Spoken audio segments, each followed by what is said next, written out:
Assalamualaikum warahmatullahi wabarakatuh. Kami dari kelompok 10 Rekayasa Perangkat Lunak dengan anggota kelompok Ahmad Mahfur Ali 2008101055,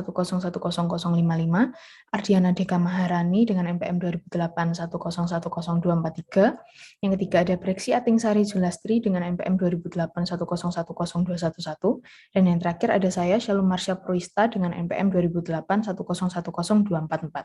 Kali ini akan menjelaskan mengenai strategi peningkatan produk, pendekatan sistem terbuka, mengorganisasi dan mengintegrasi pengembangan sistem, proses manajemen DoD, dan peran pemerintah dalam IPTS. Yang pertama, kita akan masuk ke strategi peningkatan produk. Pengertian strategi peningkatan produk, salah satu bagian dari strategi perusahaan dan fokusnya pada pengembangan produk baru. Strategi ini menguraikan tujuan dan pendanaan untuk produk baru.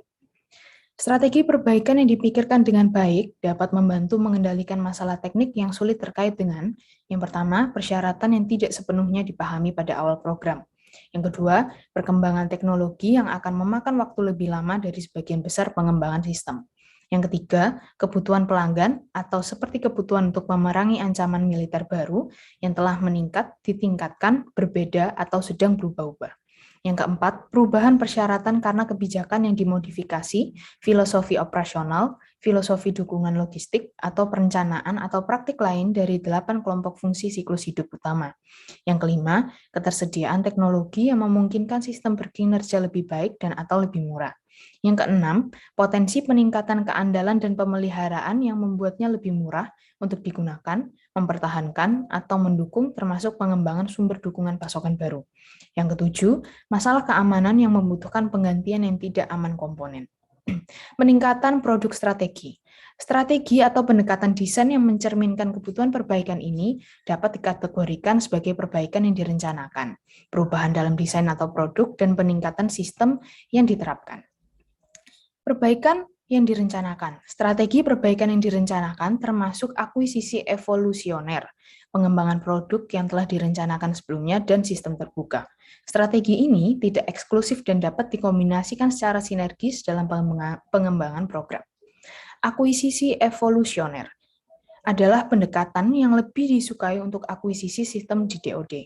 Akuisisi evolusioner adalah pendekatan yang mendefinisikan persyaratan untuk kemampuan inti dengan pemahaman bahwa intinya adalah untuk menjadi ditambah dan dibangun di atas sampai sistem memenuhi spektrum penuh kebutuhan pengguna.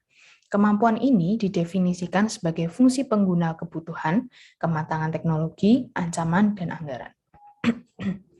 Peningkatan produk yang telah direncanakan. Sering disebut sebagai P3I, peningkatan produk yang telah direncanakan adalah strategi yang tepat ketika persyaratan dikenal dan tegas. Tetapi di mana kendala, biasanya baik teknologi atau anggaran, membuat beberapa bagian dari sistem tidak dapat dicapai dalam jadwal yang diperlukan. Pendekatan umumnya adalah untuk menangani perbaikan sebagai terpisah, pengembangan paralel. Awalnya menguji dan memberikan sistem tanpa perbaikan, dan buktikan dan memberikan kemampuan yang ditingkatkan saat menjadi tersedia. Pendekatan sistem terbuka.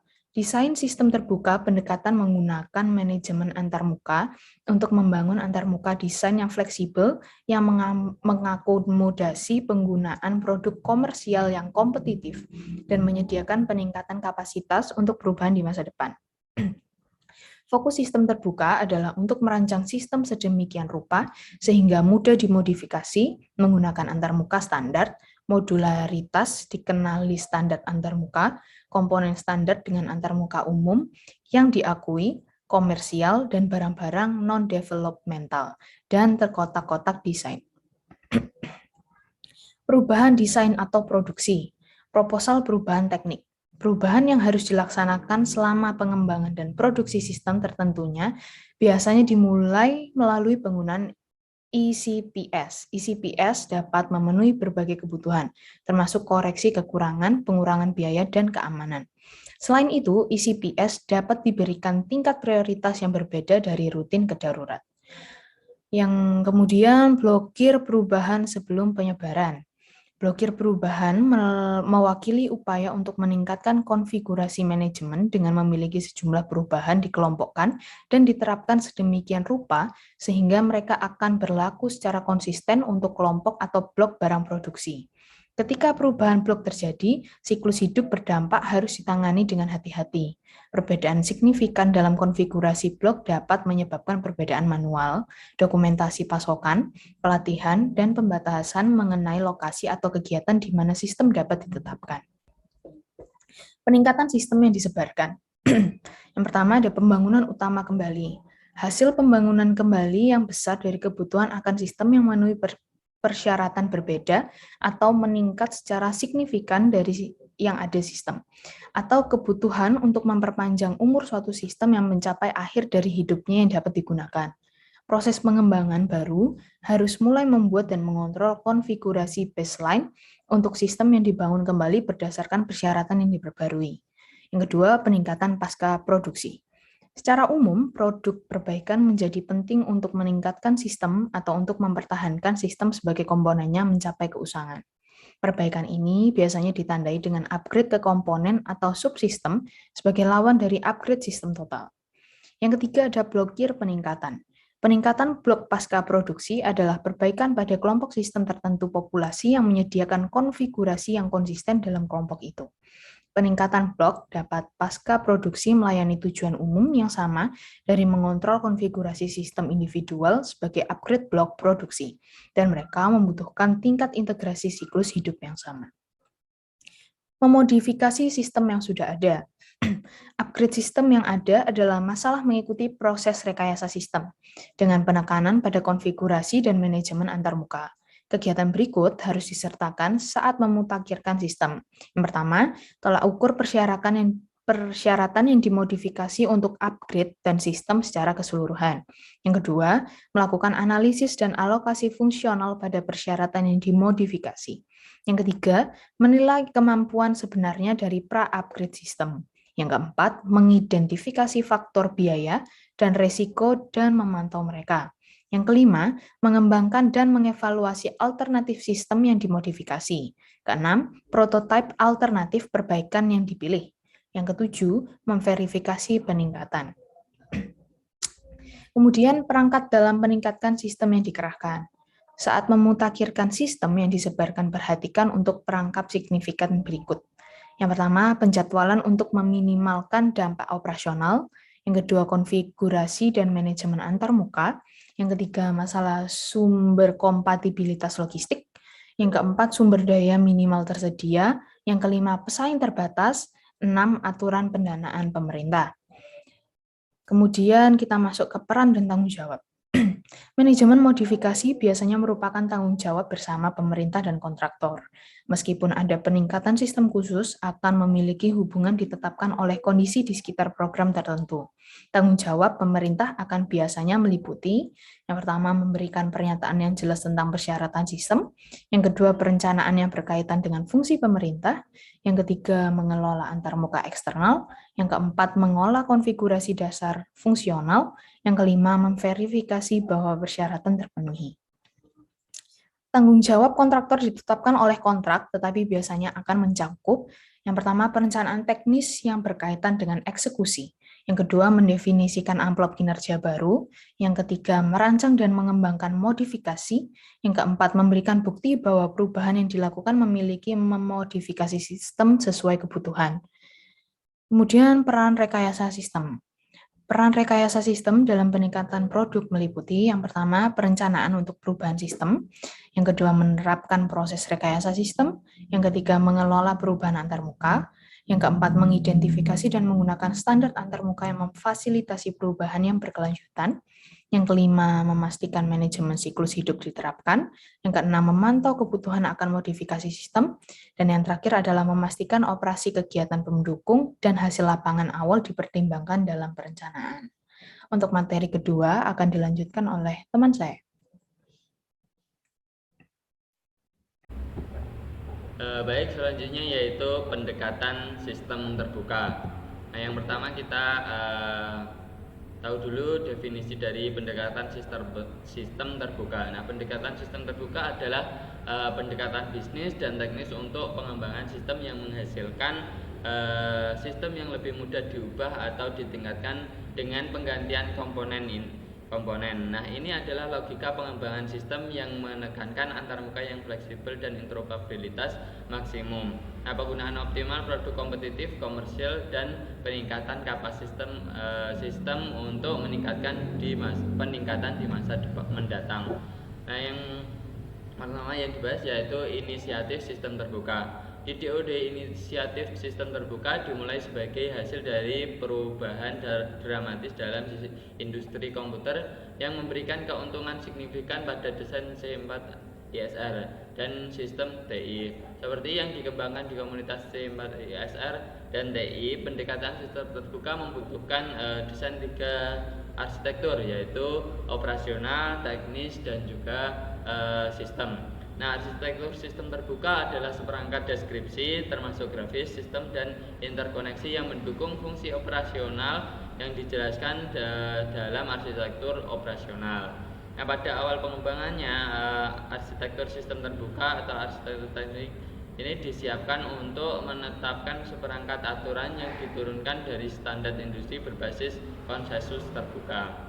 Nah, untuk mengatur pengaturan interseksi dan saling ketergantungan elemen model referensi. Nah, model referensi adalah kerangka konseptual umum untuk jenis sistem yang dirancang. Nah, arsitektur teknis mengidentifikasi layanan antarmuka standar dan hubungan mereka dan memberikan pedoman teknis yang menjadi dasar spesifik teknis blok bangunan umum yang dibangun dan lini produk dikembangkan. Nah, singkatnya arsitektur teknis menjadi prasyarat desain untuk mengembangkan sistem. Tujuan, bentuk, dan fungsi arsitektur teknis mirip dengan kode bangunan. Nah, selanjutnya yaitu manajemen rekayasa sistem. Nah, pendekatan sistem terbuka berdampak pada ketiga elemen penting dari manajemen rekayasa sistem. Nah, pentahapan rekayasa sistem, proses rekayasa sistem, dan juga pertimbangan siklus hidup. Nah, ini membutuhkan manajemen antarmuka yang ditingkatkan dalam proses rekayasa sistem dan membutuhkan produk desain khusus untuk dikembangkan sebelum tonggak peristiwa rekayasa. Nah, pendekatan sistem terbuka secara inheren ramah siklus hidup. Ini berdampak baik pada fungsi produksi dan dukungan. Tetapi ini juga membutuhkan upaya tambahan untuk memastikan kesesuaian siklus hidup dengan prasyarat antarmuka. Nah, yang selanjutnya yaitu produk sistem terbuka dan fase pengembangan SE. Nah, sebelum sistem dikembangkan dengan fase bertahap yang memungkinkan pemahaman tentang kebutuhan operasional pada akhirnya berkembang menjadi solusi desain. Nah, meskipun beberapa penyesuaian konsep ini sesuai pentahapan dasar atau berdasarkan konsep operasional sebelum deskripsi sistem yang mendahului desain awal yang mendahului desain rinci diperlukan untuk mengkoordinasikan proses desain secara keseluruhan dan mengontrol aliran persyaratan pendekatan sistem terbuka yaitu dengan baik. Nah, dengan fase-fase pengembangan ini yang pertama yaitu tahap studi konsep, kemudian fase definisi sistem, kemudian yang ketiga fase desain awal, yang keempat fase desain detail. Nah, selanjutnya itu proses rekayasa sistem. Nah, proses pemecahan masalah rekayasa sistem terdiri dari langkah-langkah proses dan loop yang didukung oleh analisis sistem dan alat kontrol. Nah, fungsi dari proses rekayasa sistem terbuka adalah desain yang terkotak-kotak, antarmuka yang fleksibel, standar antarmuka yang diakui, komponen standar dengan antarmuka umum yang diakui, kemudian penggunaan komersial dan NDI, dan peningkatan penekanan pada kontrol antarmuka. Selanjutnya yaitu kontrol rekayasa sistem manajemen antarmuka. Nah, kunci dari proses rekayasa sistem terbuka adalah manajemen antarmuka. Manajemen antarmuka harus dilakukan dengan cara yang lebih formal dan komprehensif untuk secara kaku mengidentifikasi semua antarmuka dan mengontrol flow down dan integritas persyaratan antarmuka. Nah, upaya manajemen antarmuka harus mengontrol desain antarmuka sedemikian rupa sehingga antarmuka yang dipilih secara khusus untuk pendekatan sistem terbuka dirancang berdasarkan prioritas berikut. Yang pertama yaitu standar terbuka yang memungkinkan produk kompetitif. Yang kedua yaitu desain antarmuka terbuka yang memungkinkan pemasangan produk kompetitif dengan perubahan minimal. Yang ketiga yaitu desain antarmuka terbuka yang memungkinkan instalasi perubahan minimal dari produk komersil atau NDS saat ini atau yang dirancangkan untuk digunakan DOD dan terakhir. Yang keempat, desain unik dan antarmuka yang dirancang dengan mempertimbangkan masalah peningkatan. Nah, perhatikan bahwa ini adalah prioritas yang jelas, bukan sebuah pilihan. Nah, tingkat keterbukaan. Nah, tingkat di mana desain antarmuka harus fokus pada keterbukaan juga menjadi pertimbangan. Setiap sistem mungkin memiliki beberapa tingkat keterbukaan tergantung pada kompleksitas sistem, perbedaan teknologi di dalam sistem. Nah, tingkat yang dipilih untuk mengidentifikasi antarmuka terbuka harus didukung oleh industri dan konsisten dengan tujuan program. Nah, contohnya yang pertama yaitu sebagian besar elektronik digital level tersebut adalah level line replaceable atau REU dan sub replaceable atau REU. Joint strike factor bermaksud untuk membangun keterbukaan pada tingkat subsistem yang sangat tinggi untuk dicapai tujuan program utamanya. Perkembangan pesawat yang berbeda menggunakan blok bangunan umum yang pada dasarnya berfungsi sebagai model referensi untuk keluarga pesawat. Nah, ini ada contoh lagi yang kedua, komponen engine advanced fuel assort Fashion atau AAF adalah desain pendekatan terbuka yang memungkinkan pemasangan engine yang berbeda dan kemampuan peningkatan di masa mendatang. Nah, pada tingkat yang lebih rendah di dalam kompartemen filter bahan bakar, saluran dan konektor ditentukan oleh antarmuka berbasis standar terbuka. Sistem lain adalah menentukan keterbukaan di tingkat lain. Nah, tujuan program atau seperti interoperabilitas, kemampuan peningkatan, kedudukan hemat daya, keterjangkauan dan pengurangan resiko. Dan praktek industri atau berdasarkan riset pasar mendorong pilihan tingkat keterbukaan yang paling menjamin utilitas dan ketersediaan optimal dari sistem terbuka mendekati. Nah, pertimbangan siklus hidup. Ada beberapa pertimbangan. Yang pertama yaitu waktu dan biaya untuk mengupgrade sistem berkurang. Kemudian pendekatan sistem terbuka meningkatkan penggunaan produk kompetitif untuk mendukung sistem. Yang ketiga yaitu manajemen kesesuaian menjadi bagian dari proses konfigurasi siklus hidup. Nah, baik, mungkin itu pendekatan. Nah, baik, mungkin materi dari pendekatan sistem terbuka.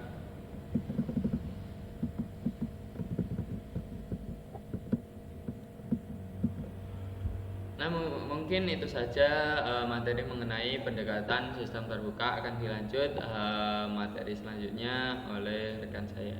Persilakan. Selanjutnya untuk materi ketiga yaitu tentang mengorganisasi dan mengintegrasi pengembangan sistem. Pengorganisasian untuk pengembangan sistem. Membangun organisasi pengembangan sistem membutuhkan jaringan tim yang berasal dari semua organisasi ini. Jaringan ini kadang-kadang disebut sebagai perusahaan, mewakili kepentingan semua pemangku kepentingan dan menyediakan komunikasi vertikal dan horizontal. Tim terintegrasi ini disusun menggunakan WBS dan dirancang untuk memberikan hasil yang maksimal selama proses pembangunan. Manfaat yang diharapkan dari integrasi berbasis tim meliputi yang pertama yaitu mengurangi pengerjaan ulang dalam desain, manufaktur, perencanaan, perkakas, dan lain-lain. Yang kedua, peningkatan kualitas pertama kali dan pengurangan variabilitas produk. Yang ketiga, mengurangi biaya dan waktu siklus. Yang keempat, risiko berkurang. Yang kelima, peningkatan operasi dan dukungan. Yang keenam, peningkatan umum dalam kepuasan pelanggan dan kualitas produk sepanjang siklus hidupnya.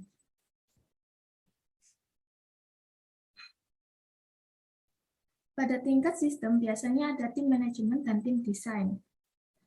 Tim manajemen biasanya terdiri dari manajemen program pemerintah dan kontraktor, wakil manajemen program, Chief Executive Officer kontraktor, petugas kontraktor, penasehat utama yang dipilih oleh manajer program, pimpinan tim desain sistem, dan anggota kunci lainnya dari tim desain sistem. Tim desain biasanya terdiri dari subsistem tingkat pertama, dan pemimpin tim terintegrasi siklus hidup. Tingkat tim berikutnya sebagai tim produk atau tim proses. Tim ini bertanggung jawab untuk merancang segmen sistem atau tim produk, atau merancang produk pendukung atau tim proses. Pada tingkat ini, tim proses mengkoordinasikan pengembangan proses tingkat sistem. Misalnya, tim dukungan akan mengintegrasikan analisis daya dukung dari bagian yang dihasilkan dalam desain tingkat yang lebih rendah dan mendukung tim proses. Tim di bawah level ini melanjutkan proses pada level dekomposisi yang lebih rendah. Tim dibentuk hanya sampai tingkat terendah yang diperlukan untuk mengontrol integrasi. Struktur tim DoD jarang meluas lebih rendah dari tingkat 3 atau 4 di WBS. Sementara tim kontraktor mungkin meluas ke tingkat yang lebih rendah, tergantung pada kompleksitas proyek dan pendekatan yang disukai oleh manajemen. Dengan cara ini, keputusan dari kedua item tim yang lebih tinggi segera didistribusikan dan dijelaskan ke tim tingkat berikutnya. Dan keputusan tim yang lebih rendah disajikan kepada tim yang lebih tinggi secara teratur. Melalui metode ini, keputusan tim tingkat rendah mengikuti pengambilan keputusan tim yang lebih tinggi. Tim desain tingkat sistem harus bertanggung jawab atas perencanaan dan pelaksanaan manajemen rekayasa sistem. Tim manajemen tingkat sistem pada program tingkat tertinggi IPT bertanggung jawab atas perencanaan akuisisi, alokasi sumber daya, dan manajemen. Tingkat tim yang lebih rendah bertanggung jawab untuk merencanakan dan melaksanakan proses mereka sendiri. Organisasi tim. Tim yang baik tidak terjadi begitu saja. Mereka adalah hasil dari keputusan dan tindakan manajemen yang diperhitungkan. Pada dasarnya, berikut ini adalah pertimbangan utama dalam merencanakan tim dalam jaringan perusahaan. Yang pertama, tim harus memiliki perwakilannya sesuai dari fungsi utama, ikatan khusus teknis, dan dukungan bisnis. Kedua, harus ada tautan untuk membangun vertikal dan komunikasi horizontal di perusahaan. Tiga, harus membatasi penggunaan kapal lintas anggota secara berlebihan.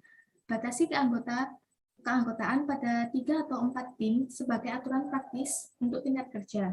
Yang terakhir, 4, perwakilan yang tepat dari pemerintah, kontraktor, dan vendor untuk memastikan integrasi di seluruh organisasi utama. Pengembangan tim. Ketika tim terbentuk, mereka melewati serangkaian fase sebelum tim penggerak diri yang sinergis berkembang. Fase-fase ini biasanya disebut sebagai forming, storming, norming, dan performing. Yang pertama, forming fase. Tahap pertama, tim dibentuk dan dikumpulkan, di mana para anggota diperkenalkan dengan tanggung jawab mereka dan anggota lainnya. Pada tahap ini, produktivitas dan konflik yang terjadi sangat rendah. Tim akan cenderung menghabiskan waktu untuk membahas dan menyetujui apa yang harus disepakati dan dikerjakan. Anggota tim akan mengandalkan perilaku yang terpola serta meminta bimbingan dan arahan dari pimpinan tim. Tahap ini bisa lebih cepat atau lambat tergantung jumlah tim, distribusi tim, keanekaragaman tim, dan lead-nya sendiri. Semakin cepat tahap ini dilalui, semakin bagus masa depan tim yang dibentuk. Yang kedua adalah storming phase. Jika tahap pembentukan tim sudah terlewati dan tujuan sudah ditetapkan dengan jelas, maka tahap kedua adalah tim akan masuk ke peperangan yang sesungguhnya. Tim mulai menentukan rencana untuk mencapai tujuan, menentukan apa yang harus dilakukan, dan siapa orangnya karena masing-masing akan mengusulkan ide dan saran yang berbeda. Yang ketiga, norming phase. Apabila tim telah berhasil melewati fase storming yang ditandai dengan masing-masing individu sudah memahami rencana dan peran masing-masing, maka selanjutnya masuk fase norming. Pada tahap ini, kerjasama kelompok sudah mulai membaik, konflik individu menurun, kepercayaan antar individu meningkat, dan kognitif konflik meningkat. Kepemimpinan mulai terlihat jelas baik hasil dan bentuknya. Tugas pemimpin pada tahap ini adalah menjaga dan menyediakan fasilitas dan lingkungan agar kondisi di atas tetap kuat dan langgeng. Yang keempat, performing phase. Ini adalah tahap akhir di mana semua kebaikan muncul.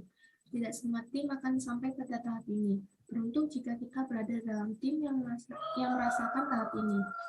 Pada tahap ini, semua tim saling bergantung dalam hubungan pribadi dan pemecahan masalah tugas. Anggota tim berbagi tujuan bersama, memahami rencana untuk mencapainya, mengetahui peran mereka, dan cara bekerja sama. Pada tahap ini, tim sangat produktif dan kerjasama terjadi dengan sangat baik. Mereka saling percaya, saling mendukung, konflik yang sehat didorong. Ada kesatuan identitas kelompok lengkap, semangat kelompok tinggi, dan loyalitas kelompok kuat. Pemeliharaan tim. Yang pertama ada pemberdayaan.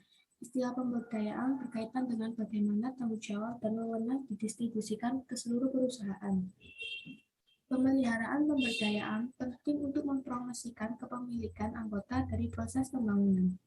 Jika anggota tidak memiliki kepemilikan pribadi atas proses tersebut, efektivitas pendekatan tim berkurang atau bahkan dinetralisir. 2. Masalah keanggotaan.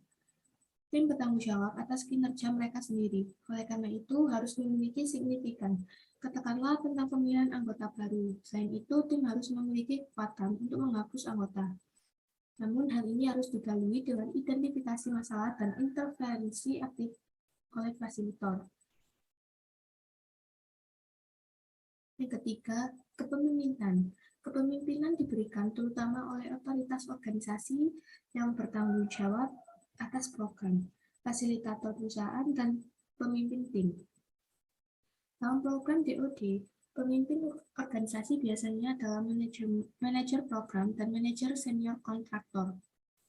Para pemimpin ini mengatur nada kepatuhan hadiah masuk untuk pemberdayaan, fokus upaya teknis, dan kepemimpinan tim dari tim manajemen sistem, serta bertanggung jawab untuk menjaga lingkungan tim tetap terjaga. Yang keempat, fasilitator. Perusahaan yang memiliki setidaknya satu fasilitator merasa bahwa kinerja tim dan perusahaan lebih mudah dipertahankan. Fasilitator memandu perusahaan melalui proses pembangunan tim, memantau jaringan tim melalui metrik dan umpan balik lainnya, dan membuat koreksi yang diperlukan melalui fasilitasi. Yang kelima, pemimpin tim. Sangat penting untuk menyediakan dan membimbing fokus tim, menyediakan komunikasi vertikal ke tingkat berikutnya, dan memantau kinerja tim. Pemimpin tim harus memiliki gambaran yang jelas tentang apa yang merupakan kinerja yang baik untuk tim mereka. Tujuan utama pemimpin adalah untuk memastikan bahwa lingkungan hadir yang memungkinkan tim untuk tampil pada tingkat optimal untuk tidak mengarahkan atau mengawasi. Proses tim. Tim menggunakan beberapa alat untuk meningkatkan produktivitas mereka dan meningkatkan komunikasi di antara anggota perusahaan. Beberapa contohnya adalah yang pertama, pemodelan konstruktif, CAD, CAE, CAM, atau CASE, untuk meningkatkan pemahaman dan kontrol desain. Yang kedua, study trade-off dan prioritas. Yang ketiga, jadwal berdasarkan acara. Yang keempat, membuat prototype. Yang kelima, metrik.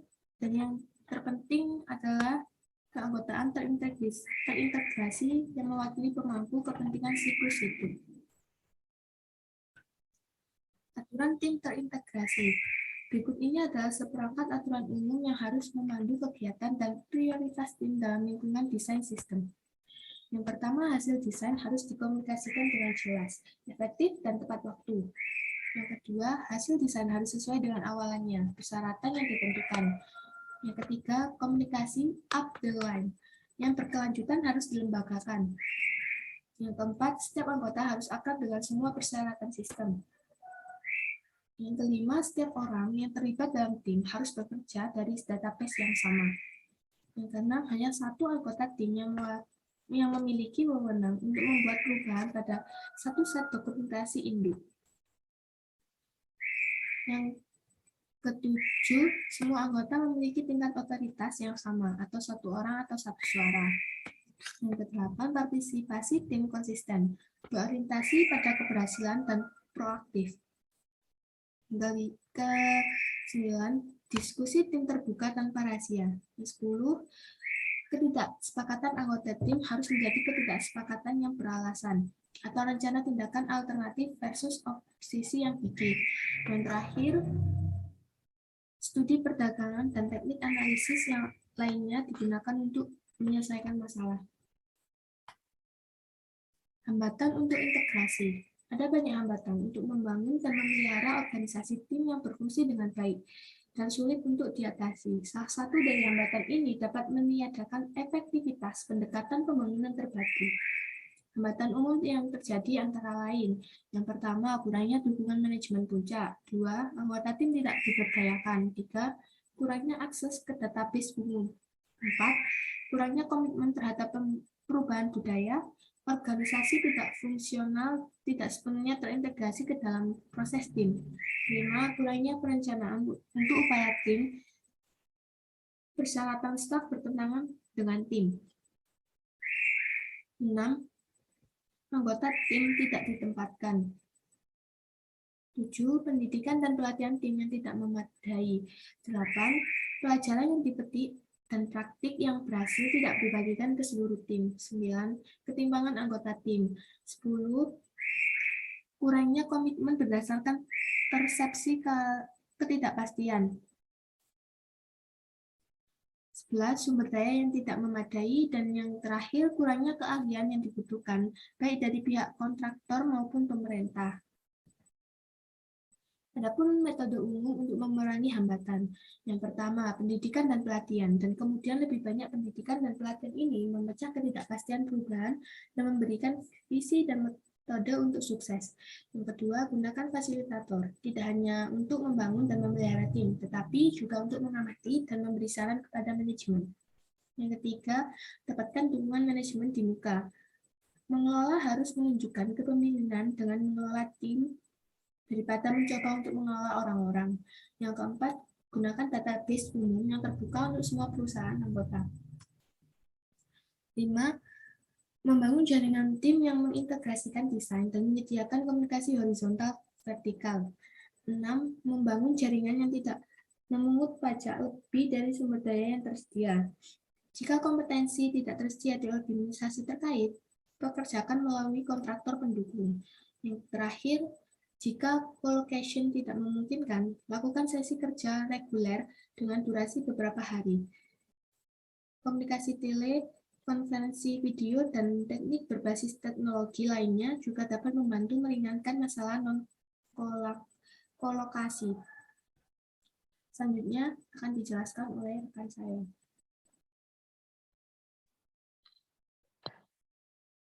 Assalamualaikum warahmatullahi wabarakatuh. Saya Brigjen Sari Julastri, NPM 200810102111, ingin melanjutkan presentasi teman saya pada subbab yang keempat, yaitu mengenai proses manajemen DoD. IPBD, kebijakan DoD pada pengembangan produk dan proses terpadu atau bisa disingkat dengan IPPD adalah pandangan luas dari pengembangan sistem terintegrasi yang mencakup tidak hanya rekayasa sistem, tetapi area lain yang terlibat dalam pengambilan keputusan formal yang terkait dengan pengembangan sistem. Kebijakan DoD menekankan manajemen terintegrasi pada dan di atas level program manager atau bisa disingkat dengan PM. Ini membutuhkan IPBD pada tingkat rekayasa sistem, tetapi tidak mengarahkan struktur atau prosedur organisasi tertentu sebagai pengakuan atas kebutuhan untuk merancang proses IPBD yang disesuaikan untuk setiap situasi individu. Integrated Product Teams. Prinsip utama IPBD yaitu integrasi multidisiplin dan kerja tim yang dicapai melalui penggunaan Integrated Product Team atau biasa disingkat IPT.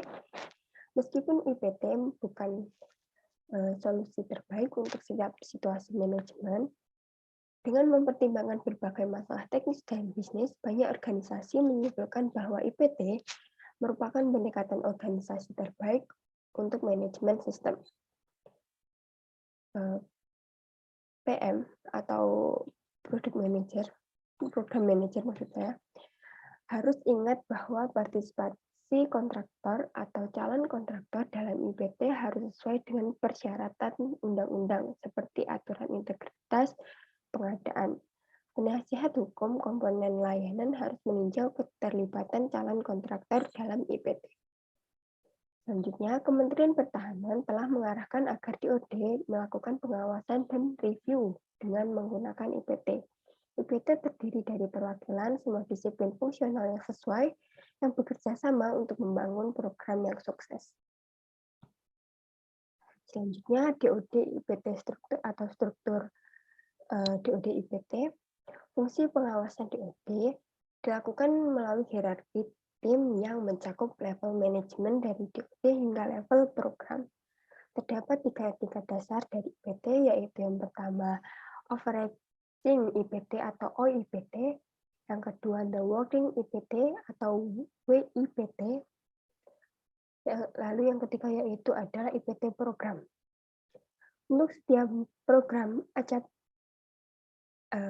pertama, ACAT 1 akan ada OIPT dan setidaknya 1 WIP.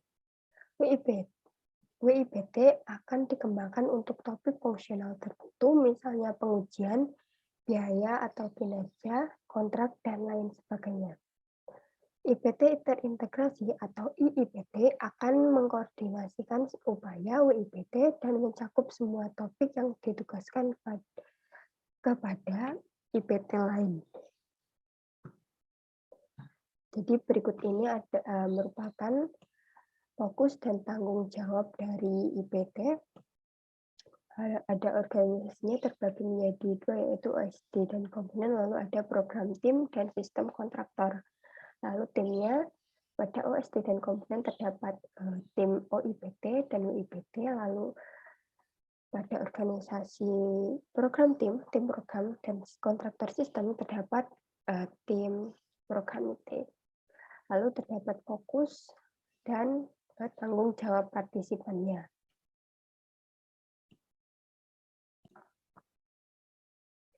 Jadi untuk OIPT, fokusnya terdapat pedoman strategis, menjahit, lalu ada penilaian program, menyelesaikan masalah yang diangkat oleh WIPT, dan tanggung jawab pesertanya, ada keberhasilan program, kepemimpinan area fungsional, penilaian independen, dan penyelesaian masalah.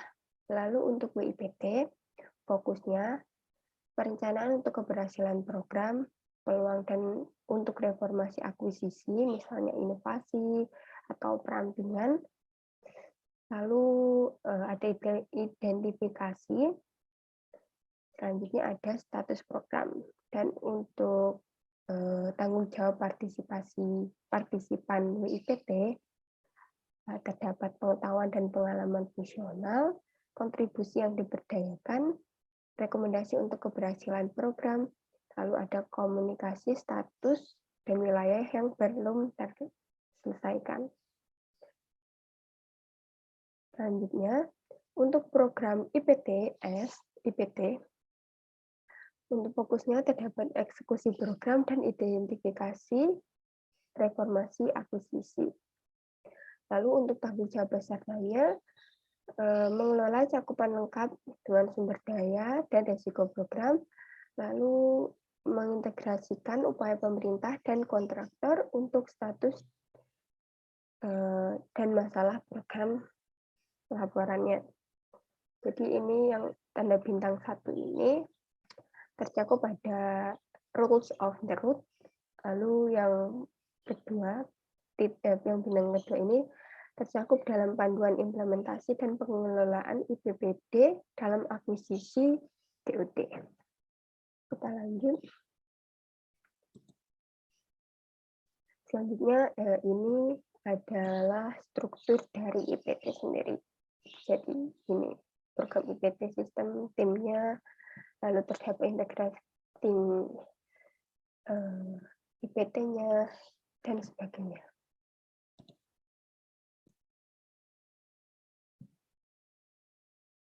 Selanjutnya terdapat overarching IPT atau OIPT.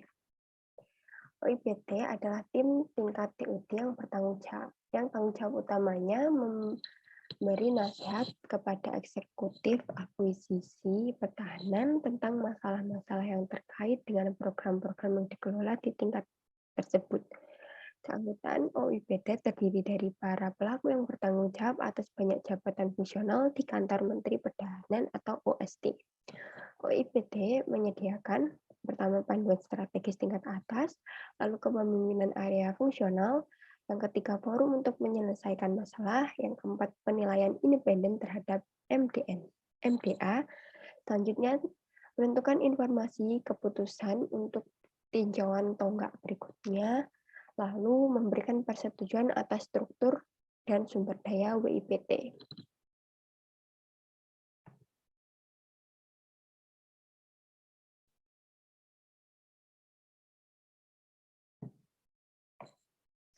Lalu selanjutnya, working level IPT atau disingkat WIPT merupakan tim yang menghubungkan program manajer ke OIPT, terspesialisasi secara fungsional, mencakup pengujian, kinerja biaya, dan lain-lain. Lalu untuk program manager merupakan kepala WIPT yang ditunjuk dan keanggotaan biasanya mencakup perwakilan dari berbagai tingkatan dari program hingga staf OST. Selanjutnya, fungsi utama WIPT adalah memberi saran kepada program manager di bidang spesialisasi dan memberi saran kepada OIPT tentang status program.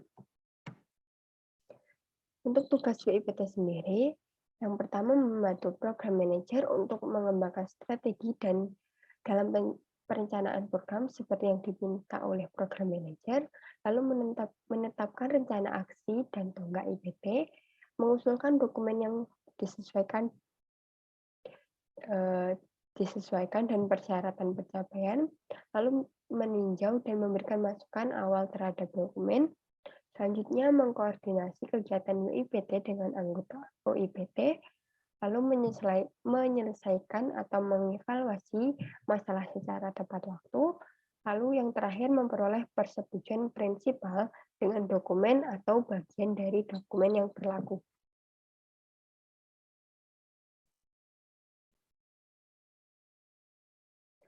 Selanjutnya ada program IPTS.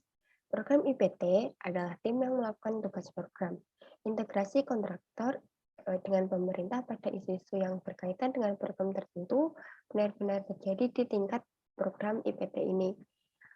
Lalu tim pengembangan atau biasanya tim produk dan proses yang dijelaskan sebelumnya akan dianggap sebagai IPT program. Lalu IPT program juga mencakup tim yang dibentuk untuk alasan bisnis, misalnya tim yang dibentuk untuk mempersiapkan dokumentasi, sistem perencanaan, pemrograman, dan penganggaran atau PPBS untuk mempersiapkan milestone approval untuk pengembangan RFP atau sejenisnya.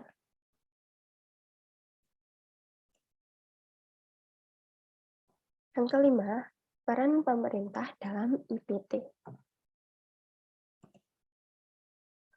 Untuk mengilustrasikan masalah yang diangkat oleh pengaturan tim kontraktor pemerintah, berikut ini merupakan 9 aturan yang dikembangkan untuk anggota pemerintah dari IPT Design Advanced Amphibious Assault Vehicle atau AAV.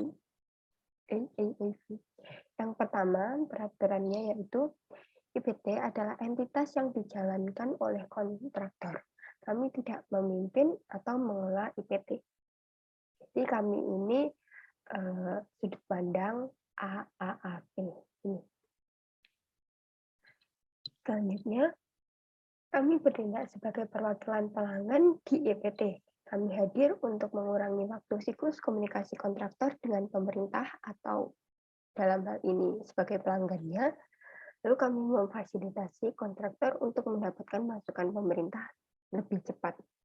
Anggota IPT pemerintah juga memungkinkan kami untuk memberikan status IPT kontraktor dan mengeluarkan informasi ke serangkaian pemerintah setiap hari, bukan bulanan atau triwulanan.